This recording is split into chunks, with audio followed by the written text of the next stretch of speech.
Have you ever wondered how engineers can predict with such precision exactly how a complex system will behave?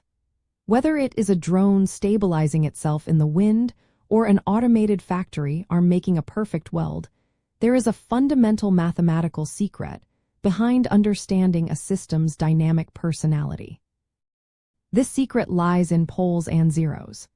These are critical mathematical components of a system's transfer function, which directly dictate the shape, speed, and stability of its step response.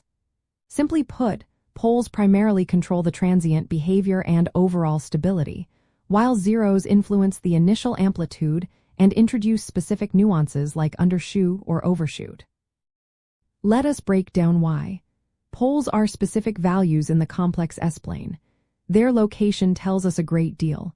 If all poles are in the left half of this plane, the system is stable, meaning its response will eventually settle. The farther a pole is from the imaginary axis into the left half plane, the faster the system's response components will decay. If poles are complex conjugates, meaning they come in pairs with imaginary parts, they introduce oscillations into the response, with the distance from the real axis determining the frequency of these oscillations. Real poles, on the other hand, lead to purely exponential decay. Zeros, also locations in the S-plane, do not affect stability directly, but they significantly alter the initial shape and magnitude of the step response. For example, a zero can cause a system to initially move in the opposite direction before correcting itself, a phenomenon known as non-minimum phase behavior. They modify the coefficients of the transient response terms dictated by the poles. So how do we use this insight?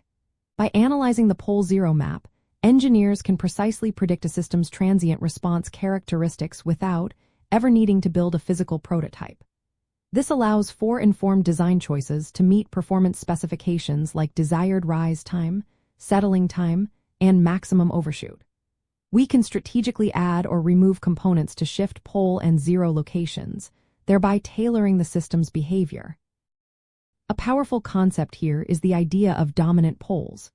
These are the poles located closest to the imaginary axis in the S-plane.